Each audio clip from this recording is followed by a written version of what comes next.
This is Border Crossings. I'm Larry London. On today's show, we are joined by three music legends, Eddie Levert, Walter Williams, and Eric Grant. They are the OJays. With 10 gold albums, 9 platinum albums, 10 #1 hits, and status in the Rock and Roll Hall of Fame and R&B Music Hall of Fame, the OJays are one of the most successful R&B groups in the past 60 years. Today, the OJays will join me to discuss their final album, their first in almost 20 years, called The Last Word. The album includes guest appearances by Bruno Mars, Pat Monahan from Train, and more. So stay tuned as we welcome one of America's best-loved bands to our studio, the OJays, coming up next, right here on Border Crossings.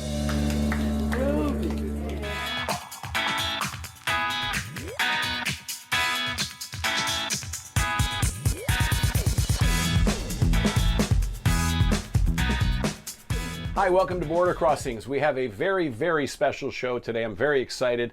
We have Grammy-winning artists in our studios, guys who've had 10 #1 songs and millions of records sold around the world. We'd like to welcome to Washington, D.C., celebrating their first new album in 2 decades, which is called The Last Word. We welcome to D.C. and the Voice of America, the OJays.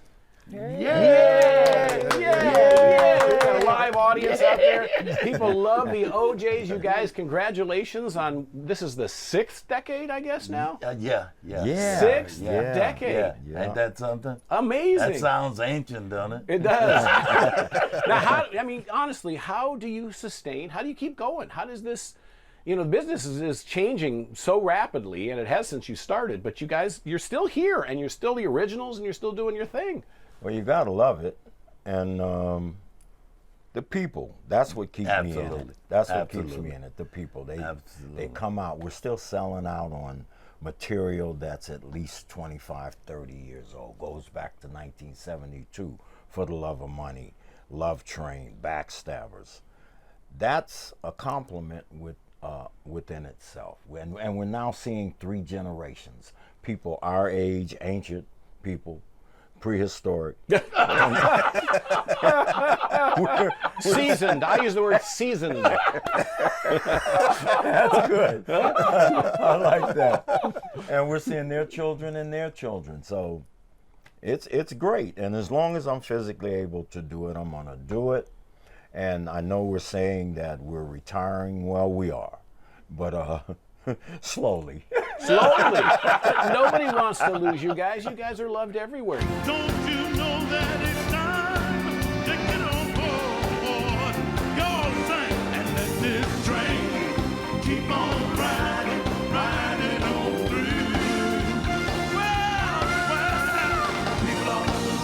Well, You were here for the 4th of July recently in D.C. Yes. And people still respond and react, and your songs resonate, and we just can't get music like you made. We just can't find that music. And of course, with the new album, we can. Mm-hmm. And I know that the new album, Last Word, has songs you've worked with Bruno Mars on one of the songs. This is very exciting. Yeah. You've kind of, gotten some of today's artists to work with you on this new project.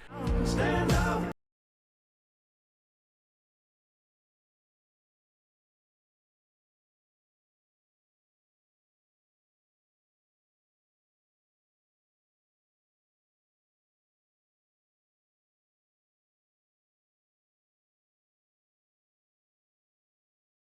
Wait so long for a new album?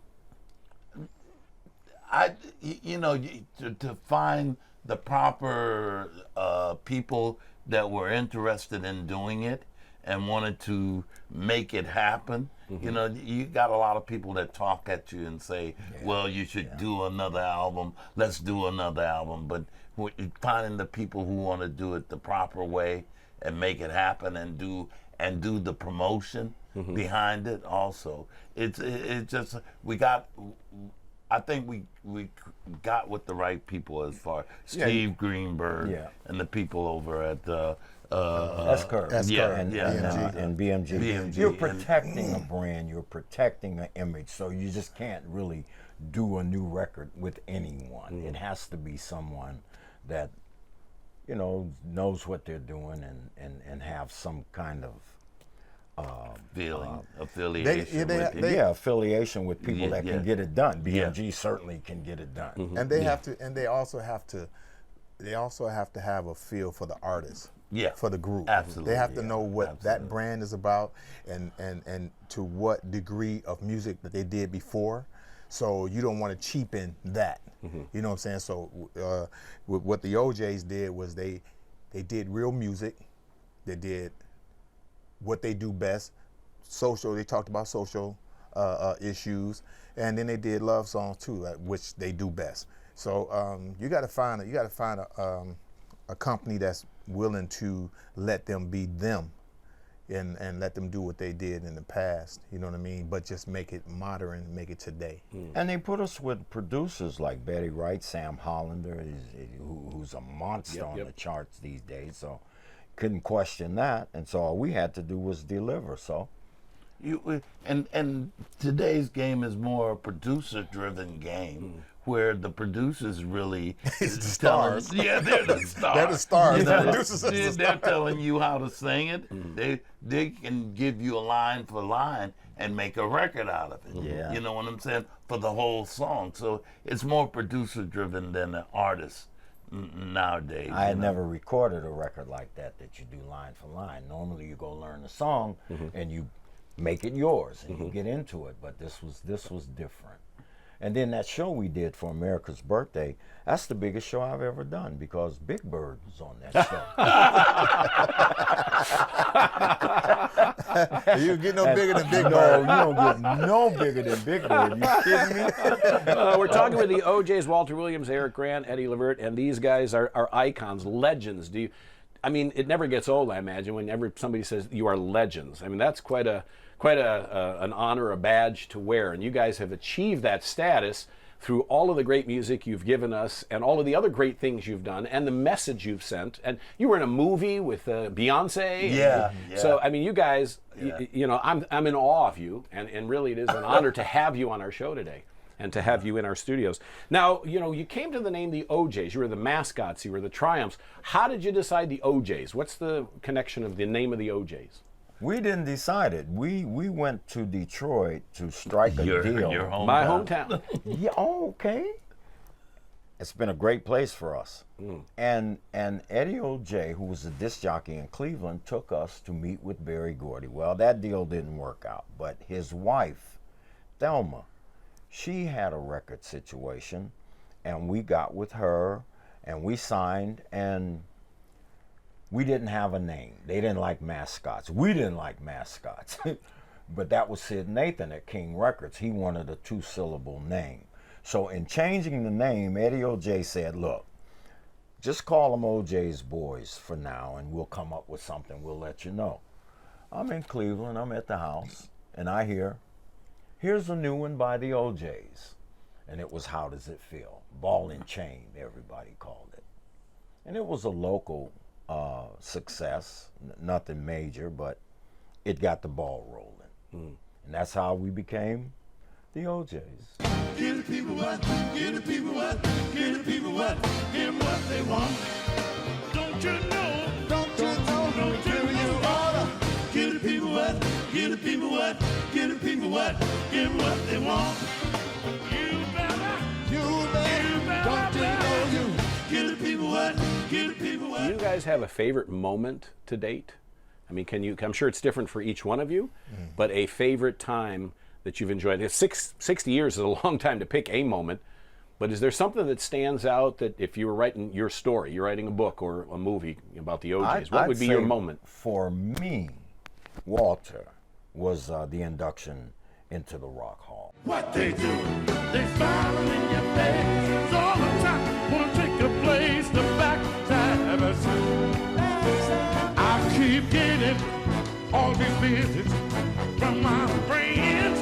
Yeah, what they doing to me? They come the miles again and again and again. Yeah.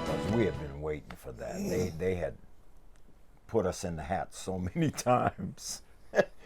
And you're in several times. You're not only in once, right? The Grammy Song Hall of Fame has a couple of songs in it. yeah. And you're, in several different Hall of Fames. And right, Yeah, right. yeah, rhythm and blues, R&B. R&B, Lifetime Yeah. Achievement, Right, and you guys are amazing. We've been blessed, but the one for me was the Rock Hall because it's so many great artists in the Rock Hall that you get to rub elbows with now. And I think for me, I have to split hairs because it's a toss up between the Essence Festival, 87,000 people, and probably the BET Awards, Lifetime Achievement Awards.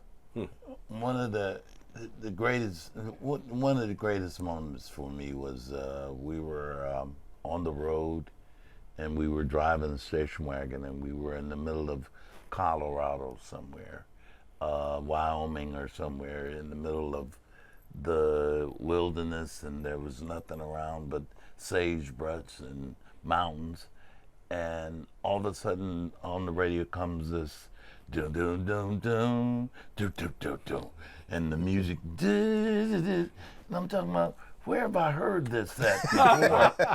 and it turns out to be the Backstabbers. Yeah. In the middle of nowhere, where you know that if they're playing your record, it's got to be a hit record. And so to me, that was like a great moment for me. I still remember it so vividly that it was just like, Jesus Christ, we finally made it. We're in the middle of nowhere. And we made it. Yeah, right. Wow. Now, I bet everybody's got a memory of when you were number one and when you got that call, hey, your song Love Train, number one. Yeah. I mean, I'm sure you remember where you were. Oh, wow, man. I really can't remember where I was. There's been so many. Yeah. The only time that I was riding and they gave us great news was when they called us and told us that we were in the Rock and Roll Hall of Fame. And we were on tour heading from Buffalo, New York to Cleveland. And they called us and it was snowing outside, snow everywhere. And they told us we were inducted in the Rock and Roll Hall of Fame, which was really Nothing better than that, moment. right? Yeah. Nothing better than that. So, I mean, for guys who've been now in 6 different decades, if you could do this again, is there a decade that you would prefer to be in? Were you happy in the decade, 70s and 80s, that you guys kind of dominated the music world? Or is there another time? Like today, we were talking off air about music today. Music today is kind of hard. It's a difficult business. Yeah, and it's a much shorter leash. The record companies give you, much less time to prove yourself. Right. To me, the 70s, were a great time because that's when, to me, that show business was really show business. You were able to have record stores. You could go down to different cities and they would be playing your record on the streets. You actually sold records. You actually did promotion. You went to neighborhood stores and you signed autographs for the people. To me, that was really the music business. After you got past the 70s into the 80s, it started being more Business. mechanical. Yeah, exactly. Yeah. Became about sales and less about absolutely. the art. And like now, it's more like we were saying earlier. It's more popularity contest than about selling records. You get the streams, you get the followers.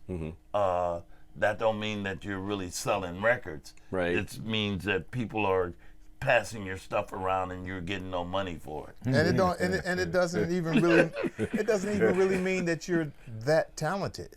Right. It just means that you won the popularity contest. You know what I mean? Right. Like it's like being in school. It doesn't necessarily mean that that you should be the homecoming queen or king. It means that you are the most popular. And you could be breaking in houses and stuff, you know what I mean? And then you become the homecoming king. and everybody get a ribbon. Right. Everybody don't deserve a ribbon. Right. You know what I'm saying? There's a guy that's working extra hard all night long.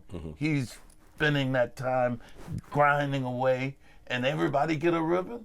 Why? You didn't spend that much time, as much time as this guy did to do this. You know, everybody don't deserve a ribbon. Right. I think the 70s and 80s gave you a better view of what you were actually doing and what you were actually about as far as your appeal to the public, because they came out to shows if you were about something and you sold them out.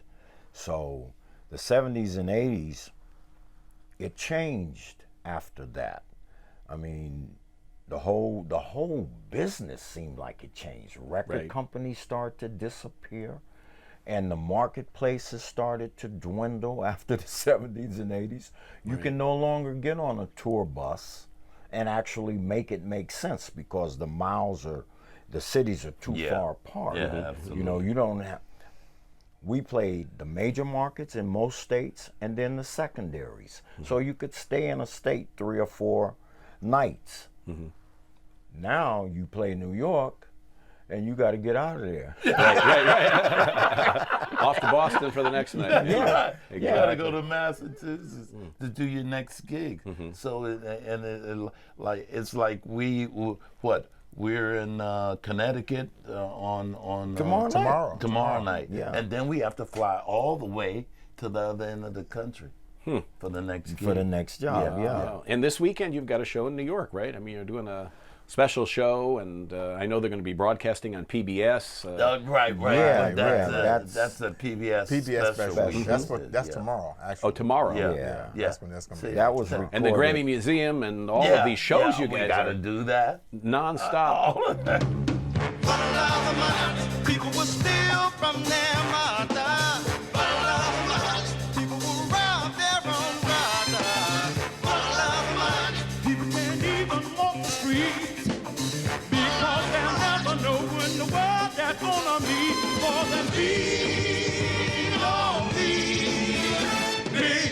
And I know that, back in the day, people had to be showmen. You had to put on a show. Yeah. And you guys wear tuxes, you wear outfits that all match, and it is a show and it's class. Now it's hoodies, it's t-shirts, it's ripped up jeans. Some of them don't even have on shirts. Yeah, or they take them off right away. They take them off. And you First had song. dance moves, First song, they rip their shirt They don't off. do that anymore. They're just not making music anymore like that. See, and when Love Train- you know what I think helped bring that about is that the rock and roll artists were able to go out there and just dress anyway. Like if you went and saw the Stones, they dressed any kind of headbands and all of that. So naturally, the R&B artists and the black artists started feeling like, well, we don't have to spend because it costs a lot of money to dress like that. It's still very pricey for us to dress like that. True. So they said, well, now we can wear our personal clothes also, and we can go out and perform. But our audience expects those tucks. Right. They expect those colors. They expect those lights. They want to see that. And if we don't give them that, then they feel like we've shortchanged them. Right. Our choreographer was a show business guy. And he said, a hit record will last you. You can work on a hit record maybe 2 or 3 years. But if I give you a hit act, you can work the rest of your life as long as you want to. Very profound. Yes. That's good. Real good advice. Absolutely. Real good advice. And that entails the dress and the looking good and doing the right things on stage. And he was a stickler for that. He would come to a show with a little portable tape recorder, and he'd record the whole thing. And then when we get to rehearsal, he'd set it on the little desk and walk away, and you'd hear him saying, "Now, Walter, you know, you're standing there groping for words. You should be talking right now." And to add on to what Walter is saying, when you have people like the Beyoncés, the reason why Beyonce is Beyonce is because Beyonce gets it. Yes. She puts on a show. Beyonce knows that there's show in this show business. Yes. And her dad was a huge OJ fan. And so that's the era he came up in. The show business, the costumes, the actual performance. Beyonce got it honest. She came up like that. Right. Well, a lot of these artists think that she just arrived. We knew this little girl when she was like 16, 17 years old. Yeah. 15, We had her 16. 15, In 16. Houston? She used to be around us when we would do things, even when she was with Destiny Child. Even when we did the movie, she hung around us. You know what I mean? During the movie. I mean, she's a sponge. She asked me, well, how do you do that step? I'd show it to her, and we do it in the movie. We did some of that stuff that we did together was choreography. Yeah, it was choreographed. Because our choreographer we had in the movie didn't have a clue. We had a choreographer in the movie. Hey man, tell the truth and shame the devil. We had a choreographer in the movie. She was giving us choreography, and Eddie, Walter, myself, we would sit there and it's like, hold it. You can't get to that foot without lifting this foot. You have to release one foot to move to the next. And she wasn't releasing nothing. I'm talking about, girl, you gonna break your leg. We was taught by a tap dancer. Charlie Atkins, of Atkins and Cole's. Cole and Atkins, yeah. Cole and Atkins, the best that ever done it. So we was taught by a tap dancer. So he taught us the correct way. What you see on stage is not actually what you see on stage. What we're doing is more intricate than what people perceive it. Right. A You lot of understand rehearsals. what I'm You know, you just walk out there and just do 3 it. months. A lot of work. Oh yeah. 6 Lot days of a week, work. 3 months. And you got moves for every song. Yeah. Every Every never the single same. song. Never Right. the same. Yeah, man. That's amazing. And then you get it. You practice it so much till whenever the music starts, your feet will automatically start doing what it's supposed to do. Right. You don't even have to think about it. They just automatically go to it. Yeah. This is what we've practiced so much that the feet just get to moving. Because I was watching a video of you guys recently. I'm wondering, I was thinking the exact same thing you're saying is, how are they thinking about their movements, choreography, and the words of the song at the same time? Because they go together. They go to The words and the movements match. Yeah. Okay. Yeah. Well, there you go. What kind of advice do you give when people ask you, what can I take from the OJays to make myself successful? Oh, I'm glad you cleaned Hard that up. work. Dedication. Hard work, man. Hard work and dedication. And dedication and, knowing your material. Know your material. Know the music. If you know the music, you can do whatever. You can do it. It's all in the music. Do you guys have a favorite OJ song? Love Each Train. one of you? for Love me. Train? Yeah. Yeah. Eric? Just let me make love to you. Backstabbers. Oh, see, different for all Yeah, the guys in the group. Yeah. And I know that it must be a thrill when you're in a foreign country where they don't speak English, but they know every word to every song you're singing. And they sing it in English. And they sing it in English. Yeah. Yep, they sing it in English. Isn't that wonderful? The funniest it part is. is go to Japan and hear them sing Sunshine. You only what? Sunshine! Sunshine! You're going to get in trouble. We are on in Japan, guys. I love it over there. So let me ask you this. Do you have favorite places you like to go? And I know Japan's on your list, but do you have other favorite places that you like to go? Oh, wow. It's I rough like out of England. the U.S. And I'm about to say the same thing. traveling's hard. I love London. I love England. I love Yeah. London. London. Yeah, that was your love first it. stop on the Love Train. Yeah, but I was London hoping to be Detroit, but it was London has it was London. London has England. an old school feel Yeah. where they yeah. they still play vinyl over there. They still buy CDs, they buy records. Yeah. You know what I'm saying? Like and it's a trip how we would do And those the concerts. food tastes like I'm eating my shirt. I mean, no, it don't. No, it don't. no, There goes seasoning. London off your don't, list man. too. No, Japan. No. That's at the hotel that Walter was at. But Walter don't need the hotel. So He don't need he don't need the hotel. He We need go room out. I service. go We go out. We go out telling abroad. you, They got a place over there's there called no the seasoning. They got a place over there called the Sexy Fish. They don't like salt and pepper. No, man. They don't like Louisiana hot sauce. That's for Walter. They You got a might as place- well pull Wait, your hold shirt on. off They got a and place- bite it. They got a place over there called the Sexy Fish. Really great food, man. Really great Yeah, food. man. Well, they I went to the didn't spaghetti take house. me. They didn't He invite told him about the spaghetti house, man, and he decided to go when we was leaving. But he ate the whole time he ate in his room. They don't bring salt and pepper. They don't do that at the hotel, man. Because they know them people got high blood pressure and everything. They ain't giving you no seasoning. Especially no hot sauce. Especially no hot sauce.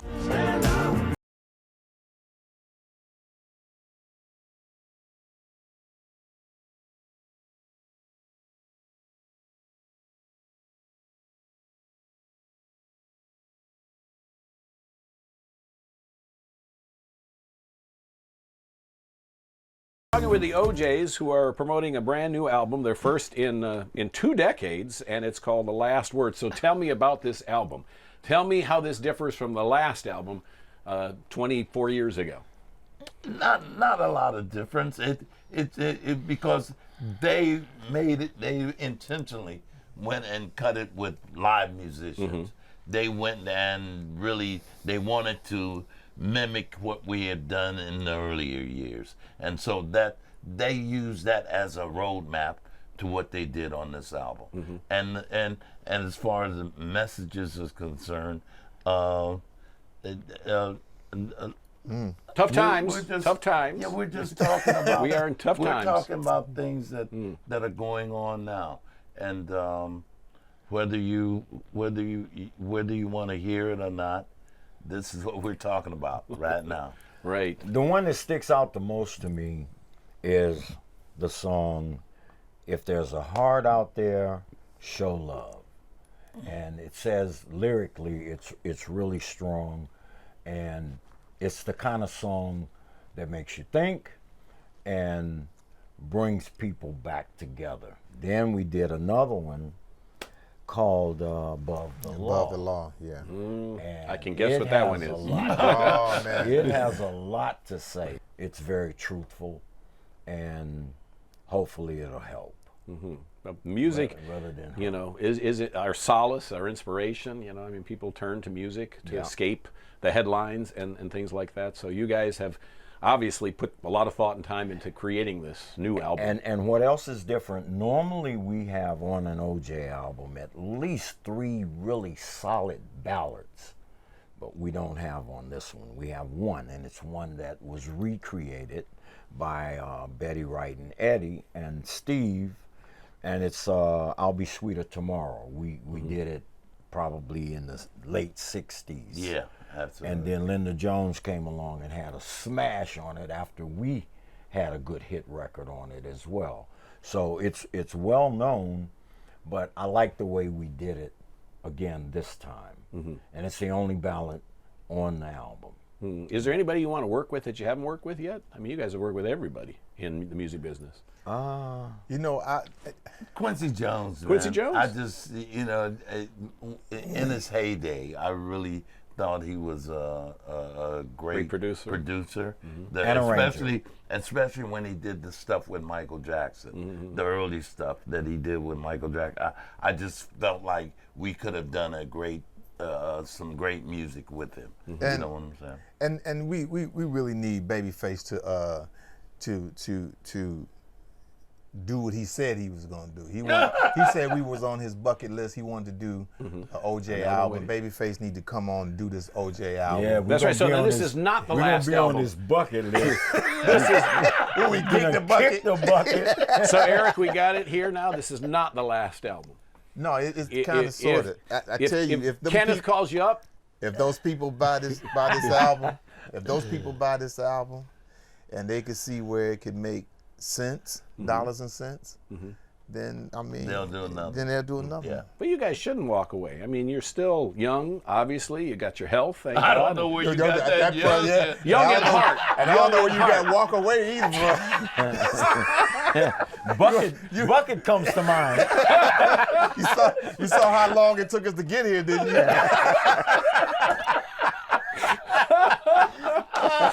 I don't know where walking came from.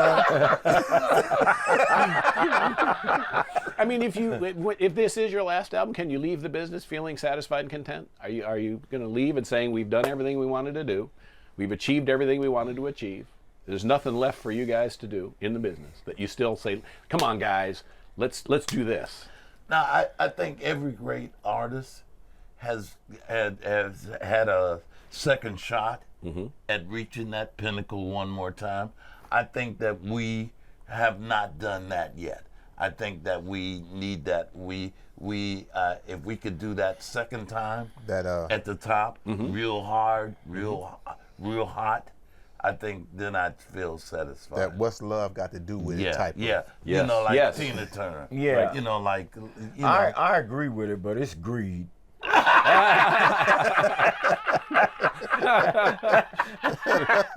Now we're cutting down to the chase. Now we're getting to the truth. Yeah, I agree with it. I love it. I love the honesty. Hit it one more time, but it's greed. You want some more money? Huh? Yeah, yeah. You know what I can see is you guys genuinely like each other, which is not something that happens today in music too They're much. funny, man. I mean, you genuinely like each They're other. the funniest. These are the These two funniest guys right guys. here. These two guys right here. Man, I think we've grown to that Yeah. because you know this is our little candy store and we want to keep it open and running. You know, so it's about getting along and reaching that point to where you can get along. I know him. I know him too. we depend on each other. We depend on each other. We have to. You know, at this point. when there's no one else around, we depend on us. And Yeah. we depend on We're each bottom other. line. Yeah, we're bottom line. We depend on each other to get each other through Yeah. different things. You know what I mean? So And we they're laugh a lot. and they're brutal with it. Yeah, Well, you guys gotta have be been there honest. for each other for 60 years. Yeah, but you got to be honest with it. You can't sugarcoat it. You got to let them Brutally know. honest. Through the They good and the are. bad and the the tough times too. absolutely. That's right. And I know that Absolutely. Eddie, you had your sons, Yeah. may they rest in Yeah. peace, Yeah. who put out a great hit. Yeah. Casanova as Levert. Well, and- me and him started out with Levert when he was 15 years old. We took him in the. Well, he was younger than that. Yeah, wasn't he was. Yeah, I think it was about 12 or 13 when we first. Took But him it in the studio. developed in him a hunger to write and produce. Yeah. And that's what he did, and he was good at it. He was really good at it. Yeah, he deserved everything that he got. We made him work for it, and his thing was he wanted to be as big as the OJays, and he just wanted to. His thing was, one day I just want to stand up here with you and let you know, Dad, that I'm just as good as you are. And I tell him, no.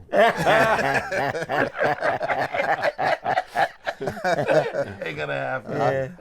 Well, the music lives forever. I mean, Yeah. music will live and forever be a tribute to your thank kids, God to for you that. guys, for all the musicians before you and all the musicians after you. Yeah. The music lives forever, and your message resonates Yeah. now, and it will continue. I mean, there's specific reasons for some of the songs you've written, but we can apply those to many situations in our lives now and unfortunately in the future. And I'm so happy that you guys have a new album out. It's long overdue. It's called The Last Word. And where can people get this record? It can online. How about your website? YouTube, Amazon, Amazon, all those yeah. places. But how about Yeah, your all those- website? Yeah. OJays, the OJays. Mighty OJays. Yeah. Yeah. The Mighty That's the OJays. website, mightyojs.com? Yes. Yes. That'd be it. And Yeah. what's the future? What do you got planned? Are you going to do a world tour for this album? What are you guys talking about and thinking about? Because right now you're doing all these special shows with PBS and in New York at the Grammy Museum and whatnot. But what about a tour? I think what they're really doing now, he's venturing out, doing his Eric Nolan Grant thing. He's got a radio show that he does every Sunday, and he's also cut his own album. Walter, same thing, has cut his own album. We're venturing out, doing our own little thing in our own little way. And Eddie got 3 albums out, man. Yeah, man. Eddie got 3. Eddie got Three 3 right albums. now? But Yeah, not- right now within the OJays, he got 3 albums. But me and Wow. Walt I ain't Walt sold- got 2. I got 1. I sold And he 20 got 3. copies. Yeah, mine went wood too. I don't know. See what I'm saying, man? Now, let me tell you now, they'll be very honest about themselves. They have no problem with it. They're not going to sugarcoat it. But You they can't kind of right. though. hide it. You can't hide it. It's a different business. Yeah. And you do the best you can and accept the results. Have you guys thought about writing an autobiography, either individually or Man, together? Because there must I've- be so many stories to I've tell. been on these guys about doing this movie. You know what they tell me? What? They ain't telling.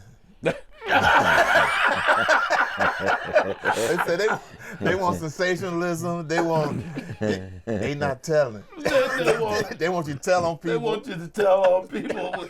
You're not going to tell other people. Make up some names, you know. And see, they because doing the minute you tell on people, Right. then they say, well, where were you at when this was going on? Right. Oh, no. What was your participating? Robert Townsend. Your involvement. Robert Townsend, who did the 5 Heartbeats, he grilled these guys, man, and trying to get them to tell this story. Say, look, Robert, we ain't telling you all that. I don't care what you want to know. What you want to know? We not telling. Get out of here. Because they would be telling on some people, Look, man.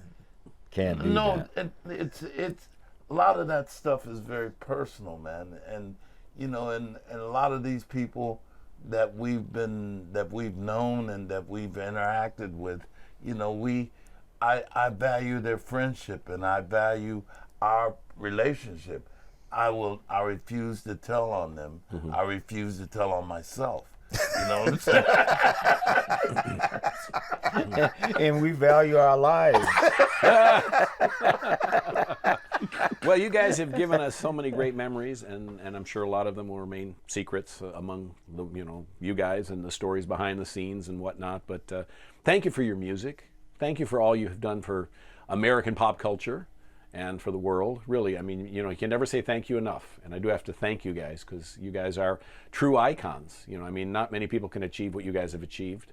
And on behalf of, the people I work with here at the Voice of America and the audience that I reach, I want to say thank you.